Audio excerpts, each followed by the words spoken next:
Next instrument, I'm closing the body. Closing the body, the corpus of an instrument is like closing a chapter of a book. Stay tuned and we talk about this. Hello, back again. This is Edgar from Cremona, Italy, and today we close this violin, right?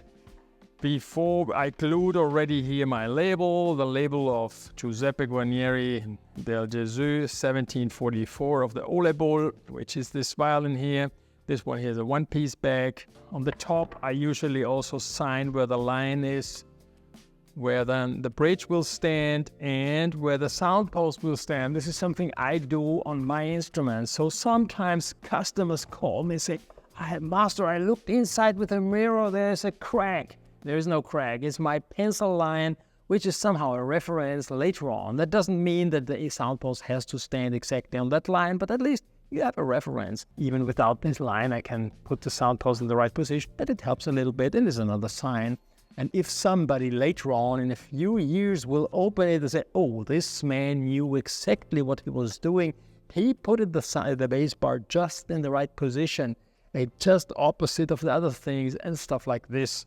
Then I certainly also put brand mark of mine with my name. And before I close it, I put it on the casein calcium preparation without color on the top and with a little bit of color here. But the color you see here on the inside is actually because of the pigments which I put on. This here is my jar with pigments, which is a little bit of burnt amber and some a little bit lighter pigments. And then I have this brush, and with this brush then I put it in.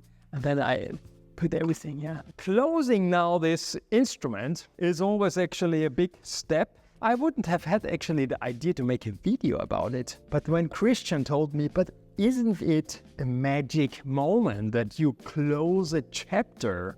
I think actually closing the body is let's say, an important step on building an instrument, yeah? Because once you close it, then it's too late. Sometimes, especially on instruments of other makers and made in different periods of history, these things were made with a different idea, a different way of thinking. There was maybe more important that there is an instrument. Nowadays, we have many instruments in every shop, and it doesn't really make too much sense just to make now quick a violin. It's more important that you make a good one. And these instruments cost a lot, and people pretend that they sound well and that everything is perfect. So as long as you see an instrument from the outside, even violin makers themselves cannot actually judge what the maker did exactly. Because there's violin making and there is violin making.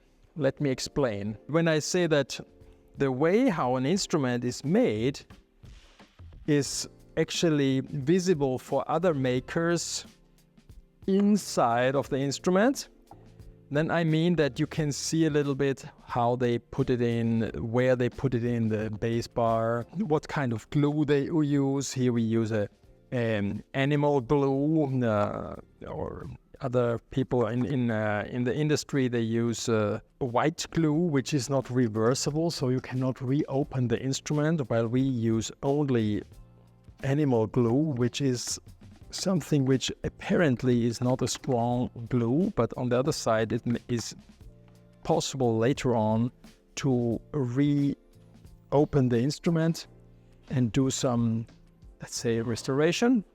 This is one side which you can definitely then see if you have to open the instrument, how it has been glued, and right away once you see, this one was glued with white glue, you already know before you look inside what is going to be expected, because the lower the quality of the violin, the more the customers actually pretend that what is glued as perfect that it will never open again, while customers of high-class instruments know already that the instrument should actually be able to open up a little bit in order that it doesn't crack in case there is some moving of the top and the back. Yeah. Here, this way of gluing, how I do it, is very relaxing, because you just glue it on and meanwhile the telephone is ringing, you're still able to answer the phone. Or if somebody's at the door, you just put on another clamp and you go to the door. While we were in the violin making school, I remember we had the ribs and then we put it all the glue. Everything was really hot. Heating was turned on in order that the glue doesn't get jelly too quick or dry too quick. And then in one hit, you had to put on the top as quick as possible in order to glue it on. And then we had these huge clamps. Now I just glued on top and back blocks. And now slowly I open up, put some glue, and I continue gluing like this. Yeah. And sometimes if there is a special day and something, or the instrument is for a special person, I even sometimes can't resist to make a small dedication, which I write inside.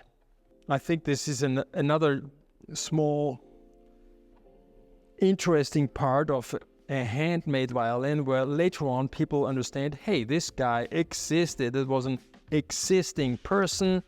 He was thinking what he was doing, or maybe he was just creating a nice object. But it makes the whole thing more, on the long run, also more precious.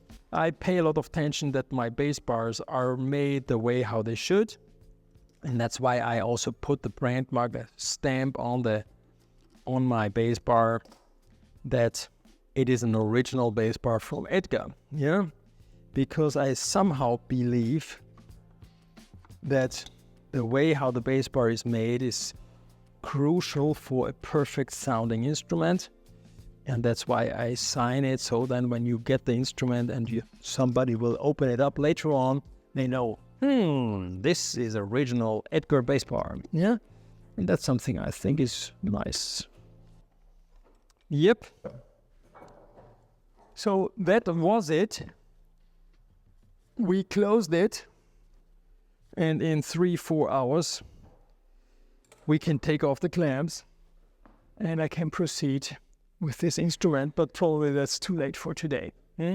I hope this was somehow some interesting things within this chapter. Stay tuned. See you next time. Ciao, ciao.